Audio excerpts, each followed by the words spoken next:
지리학교 교수로 활동을 하시고 또 한국 컴퓨터 선교회에서 선임 연구원직을 수행하고 계시면서 미국에 가셔서 칼빈의 개혁주의를 헌법 주제에 대해서 많은 연구를 하셨습니다. 발표해 주시겠습니다. 반갑습니다. 온라인 예배와 예배 본질 발제를 맡은 진지훈입니다. 코로나 팬데믹으로 한국 교회가 신학적인 논의나 준비가 전혀 없는 상태에서 급작스럽게 온라인 예배를 시행을 했습니다. 그러다 보니까 여러 가지 찬반 논쟁과 혼란에 빠지는 그런 모습을 보았는데요. 저는 교회사를 전공한 신학자이면서 또한 오래전부터 컴퓨터 선교회와 인연을 맺고 컴퓨터 선교 쪽을 관심을 가졌던 사람입니다. 젊었을 때는 한글과 컴퓨터라는 회사에서 소프트웨어 개발자로 또 일도 했었고요. 그러면서 자연스럽게 컴퓨터 선교회와 인연을 맺고 그리고 PC통신 시절부터 인터넷이 전혀 되지 않던 PC통신 시절부터 PC통신을 통해서 천리안 하이텔 PC통신을 통해서 그 안에서 사이버 공간에서 전도, 선교, 교회 문화 이런 것들을 어떻게 적용할 수 있을까 하는 것들을 생각해왔던 사람입니다.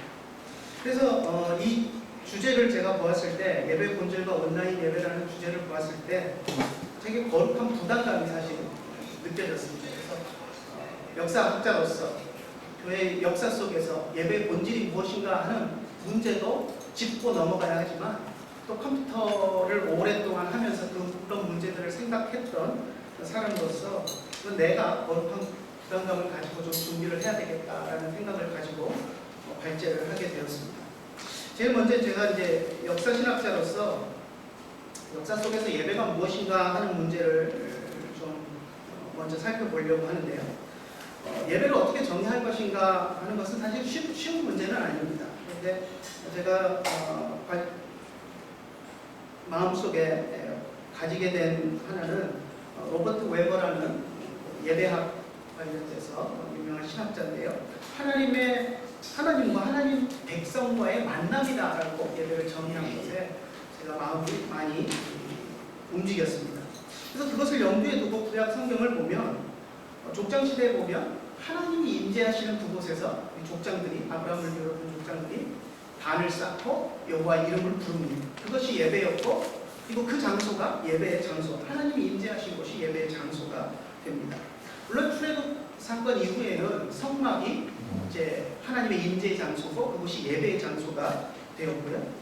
그리고 솔로몬 성전 이후에는 솔로몬 성전이 하나님의 임재의 장소, 예배의 장소로서 역할을 합니다.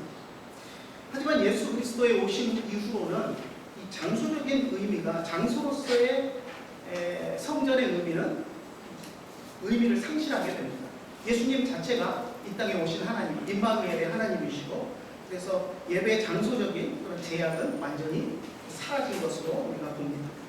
마찬가지로 시간적인 제약도 마찬가지인데요. 그건 조금 이따가 이제 후반부에서 주일에 대한 이야기를 좀 하면서 이야기를 드리려고 하고요. 먼저 시대별 예배의 형식과 요소들을 제가 역사적인 측면에서 좀 살펴보았는데요. 역사 속에서 예배가 어떤 모습이었는가 하는 것을 볼 때 구약이나 신약이나 할 것 없이 예배의 모습을 보면 예배의 형식은 하나의 실제 사실을 소환해서 그것을 재확인하고 그것에 대한 나의 반응을 재천명하고 하는 그것이 예배의 모습이었습니다. 예를 들면 마치 독립기념식을 우리가 한다고 한다면 과거에 있었던 독립이라는 그 사건을 재소환해서 그 사건을 재진술하고 또 재확인하고 그것이 오늘날 그것에 대한 독립이라는 것에 대한 내 입장이 무엇이고 또 독립에 대한 내 각오가 무엇인가를 가지는 것이 독립기념식인 것처럼 예배가 과거의 사건을 소환해서 그것을 재확인하고 나의 다짐과 고백으로 이어지는 그런 모습을 띠고 있다는 것입니다. 구약의 예배의 모습을 보면 출애굽 상황을 소환합니다.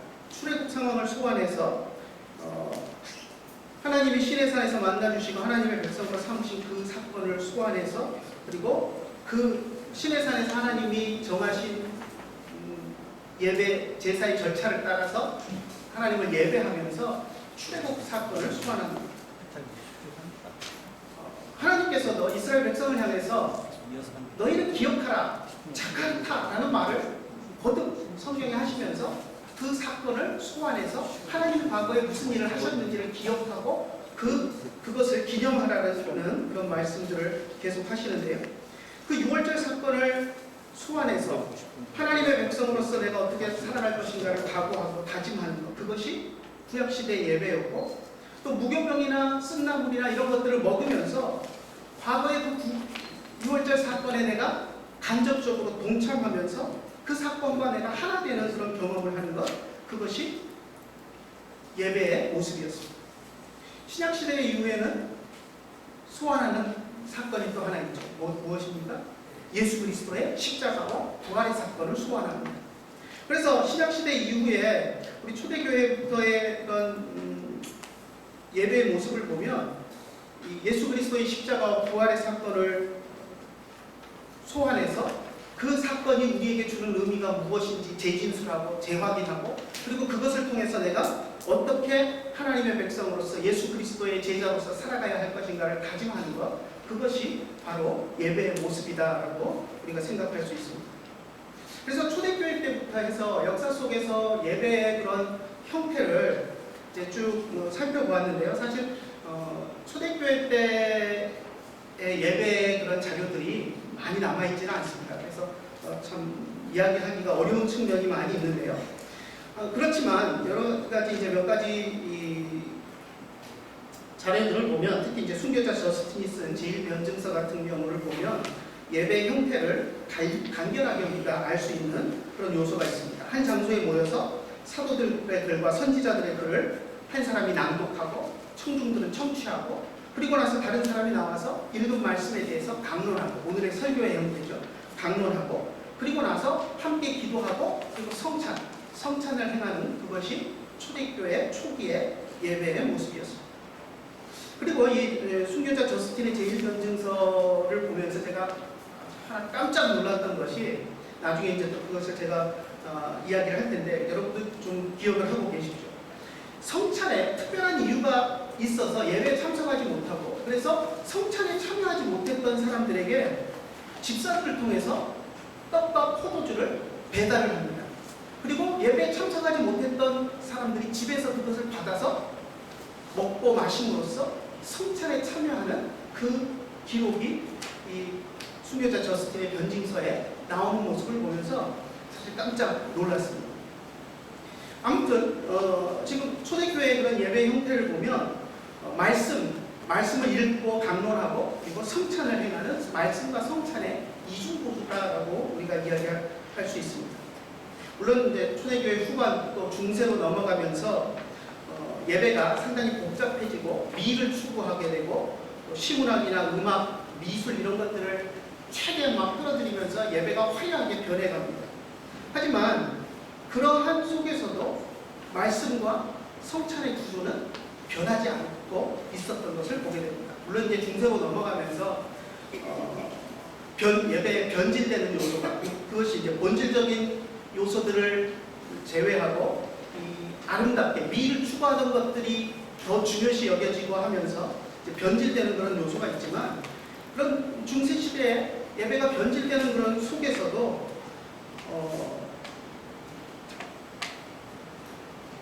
우리 개혁가들이 이제 물론 종교개혁 이전에 있었던 중세시대의 개혁가들이 추구하려고 했던 것은 다시 예배를 말씀과 성찬의 이중구조로 회복하고 돌아가려고 하는 그런 노력들을 했던 것들을 보게 됩니다. 그래서 이런 중세시대의 예배의 변질을 우리가 보면서 반드시 교훈 삼아야 할 것은 무엇이냐면, 예배의 새로운 형태를 수용하고 추구할 때, 미를 가미한다든가 무언가 새로운 형식을 추구할 때 반드시 명심해야 할 것은 본래의 의미를 훼손해서는 안 된다는 것입니다. 그래서 중세시대에 변질된 예배의 측면들이 분명히 우리가 있는 것을 인정하고 알고 있지만, 많은 개혁가들이 몸부림치면서 또 말씀과 성찬의 이중구조를 지키려고 했던 그러한 모습들이 중세 교회의 역사 속에 보이게 됩니다. 종교개혁자들의 예배를 볼 때에도 사실 우리가 종교개혁을 이야기하면 많은 사람들이 도덕적, 종교적 타락을 개혁한 것이다 이렇게 생각을 하는데 저는 그렇게 보지 않습니다. 종교적, 도덕적 타락의 회복과 개혁은 부차적인 것이고 정말 중요한 종교개혁의 본질은 복음의 회복입니다. 복음을 잃어버린 교회, 공로주의에 휩싸여서 예수 그리스도의 보혈로 구원받는 복음을 잃어버린 교회의 복음을 회복하는 것. 그래서 복음이 담긴 말씀을 다시 회복하고 변질된 성찬을 다시 회복하는 것. 그것이 종교개혁의 가장 중요한 요소였습니다. 우리가 종교개혁사를 배우다 보면 루터와 쯔윙글리가 딴 거 다 합의해놓고 성찬의 문제에 대해서 합의를 못해갖고 뭐 깨졌다 갈라졌다 이러면서 그거 가지고 그렇게 싸우고 난리냐 별거 아닌 거 가지고 이런 이야기들을 많이 합니다. 근데 별거 아닌 게 아닙니다.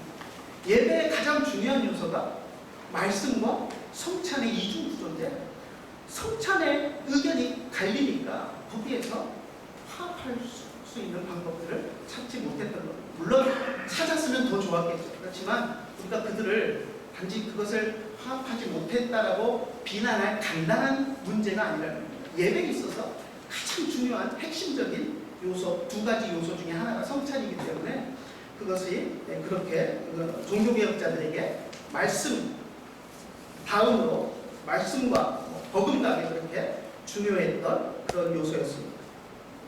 그렇다면 이렇게 역사 속에서 우리가 쭉 보면 말씀과 성찬의 이중구조가 분명히 있고요. 그럼 오늘날 우리가 예배를 어떻게 정의할 것인가 하는 문제가 나옵니다. 예배를 우리가 어떻게 할 것인가. 물론 당연히 말씀과 성찬의 이중구조를 우리가 포기하지 않고 지켜야 합니다. 하지만 그 외에도 중요한 것들이 몇 가지가 있습니다. 저는 첫 번째 공동체 예배의 필요성을 제기를 했는데요. 많은 크리스천들이 오늘날 이 공동체 예배, 공적인 예배라고 제가 이제 글을 써놨는데 공적인 공동체 예배, 공동체가 한 장소에서 함께 모여서 드리는 이 예배에 대해서 필요성에 대해서 의문을 제기하는 사람들이 많이 있습니다. 그래서 수친과 교회 안 나가는 가난한 성도라고 하는 사람들이 그것들을 이제 이야기를 하는데요. 그런 문제들을 제기하는데 예배의 공동체성을 우리가 분명히 지키고 생각을 해야 합니다. 그리고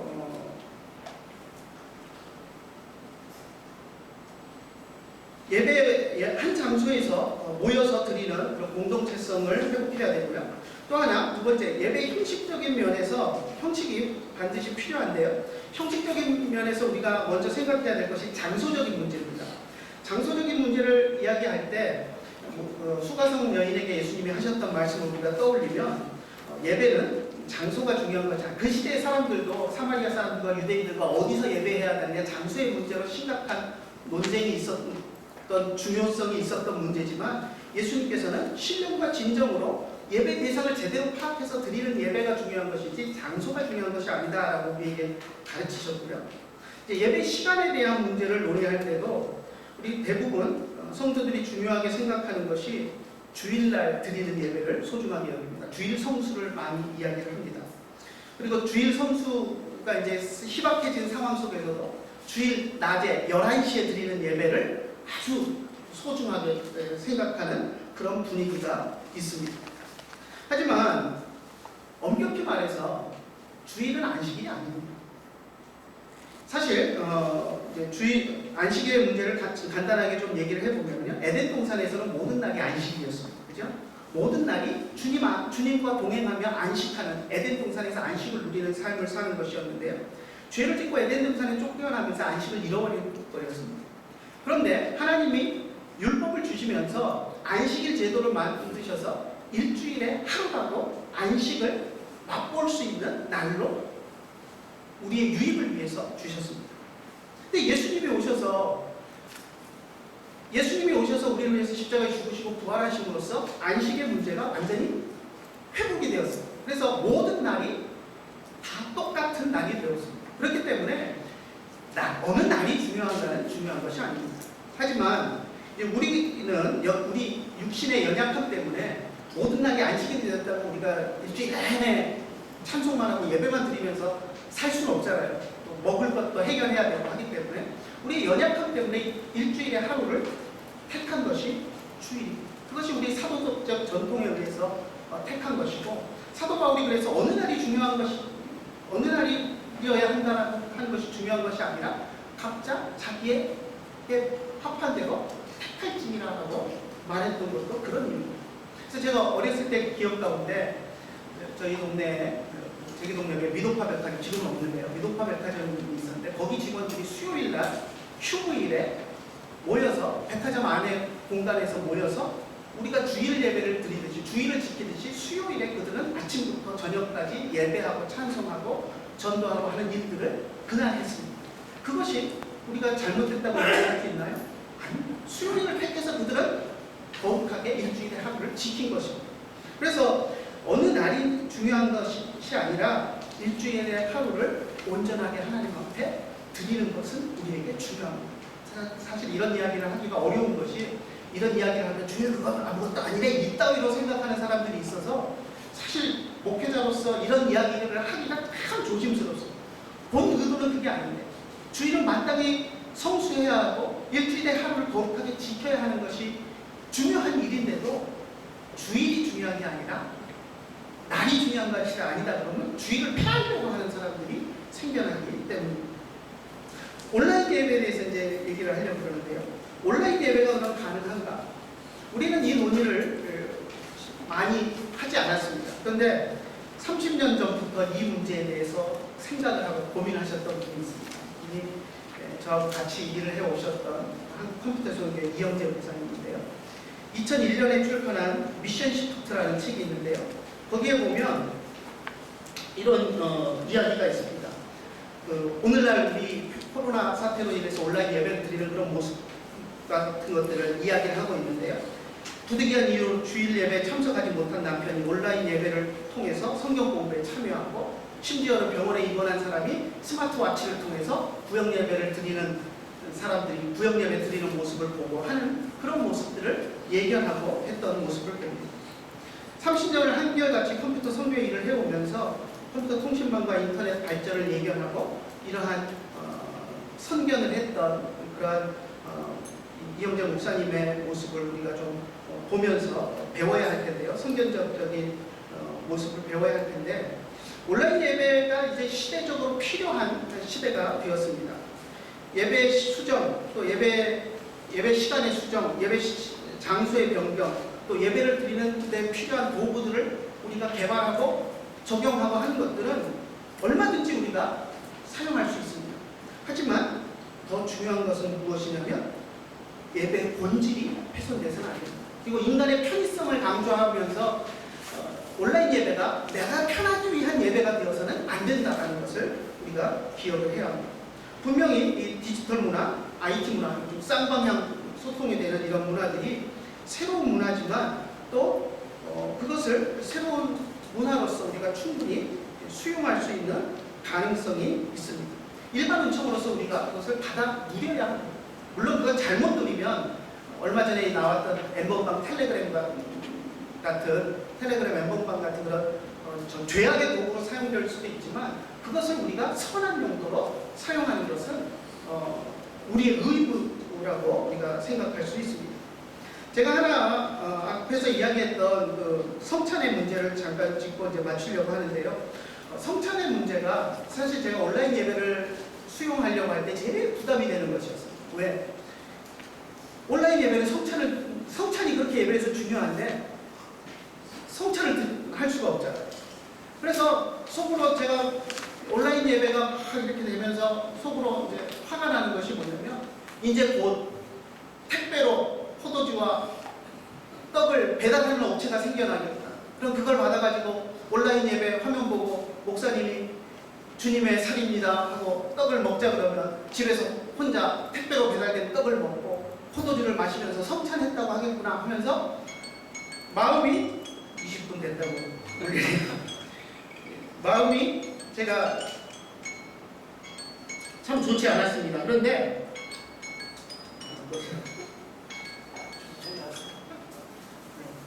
그래서 마음이 좋지 않았습니다. 그런데 이 논문을 준비하면서 앞에서 이야기했던 초대교회 때 부득이한 이유로 병으로 예배에 참석하지 못했던 사람에게 집사들을 통해서 성찬 떡과 포도주를 배달해서 그것을 먹음으로써 성찬에 참여하겠다라는 말, 그것을 보면서 깜짝 놀랐어요. 그때 초대교회 때도 배달된 성찬을 먹었다면 오늘날 우리가 온라인 예배를 드리면서 그것이 안 된다고 할 이유가 없지 않는가 하고 제 생각이 좀 열리게 되었습니다. 그래서 이제 그런 것들을 생각하게 되었고요. 특히 이제 우리 예배 형태에 대한 반성을 조금 하게 되었는데요. 오늘날 많은 사람들이 공동체성, 온라인을 예배를 드리면 공동체성이 없어지지 않느냐라는 이야기를 합니다. 그런데 오히려 저는 공동체성이 온라인 예배를 통해서 더 확보될 수 있는 측면을 보았습니다. 요즘 우리가 교회들 보면, 큰 교회들 보면 1, 2, 3부, 5부까지 6부 이렇게 예배 드리는 교회들이 있는데요. 한 1, 2, 3부까지는 담임 목사님이 한 주제를 가지고 설교를 해도 나머지 또 다른 4부, 5부 예배는 전혀 다른 설교자가 다른 본문을 가지고 설교하는 모습들을 봅니다. 여러분, 그 공동체가 4부 예배 다른 설교, 다른 말씀을 읽고 다른 말씀을 들은 그 공동체가 다른 시간에 같은 장소만 공유했다는 이유로 그게 공동체성이 확보가 됩니까? 저는 아니라고 생각합니다. 공동체성이 확보되지 않습니다. 오히려 온라인 예배를 드리게 되면 공동체성 확보가 되는 가능성이 있습니다. 장소는 다르지만 다른 곳에 앉아 있지만 온라인이라는 그 통로를 통해서 같은 시간에 같은 찬송을 부르고 같은 말씀의 은혜를 받으면서 오히려 공동체성이 더 회복될 수 있지 않는가 하는 그런 생각을 합니다. 그래서 지금 우리가 몇 부 예배 나눠서 드리면서 한 장소에서 예배 드리는 그것 갖고 얼굴도 평생도 같은 교회 교인 얼굴도 못 보면서 온라인 예배가 공동체성에 문제가 있다 이런 이야기를 한다는 것은 좀 말이 안 된다라는 그런 생각을 해보았습니다. 그래서 이제 마지막으로 제가 이제 한 가지 마지막 끝으로 이야기하고 싶은 것은 이영대 목사님이 이런 이야기를 합니다. 교회는 사회 어디나 존재해야 한다. 여러분, 땅끝이 어디라고 생각하십니까? 사도 바울은 서바나라고 생각하고 땅끝까지 복음을 전하려고 열심히 뛰어다니는 것을 우리가 보는데요. 저는 사이버 공간이 땅끝이 아닌가 하는 생각을 해봅니다. 그래서 그 공간 안에서도 그것이 사이버 공간이고 그것이 사회라면, 사이버 사회라면 그 안에도 교회는 존재해야 한다고 생각을 하고요. 그래서 상당히 이 온라인 예배의 가능성을 열어두고 우리가 평가를 해야 한다고 생각을 합니다. 이상입니다. 예배